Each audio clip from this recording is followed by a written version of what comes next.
This is Richard Apia Akoto. He is an ICT teacher at Veteran CGHS, Sekyedumase. The school lacked computers and made tutoring the subject difficult.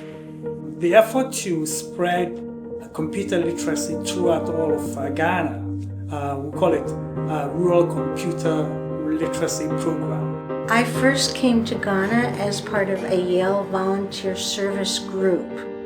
Some of my colleagues were very far-seeing and started the Friends of Yamoransa Foundation. We've been very excited about the impact of these two technologies that we have deployed so far. And today it's touching about thousands of lives. And we're looking forward to even doing more as a technology partners for the Yamoransa model.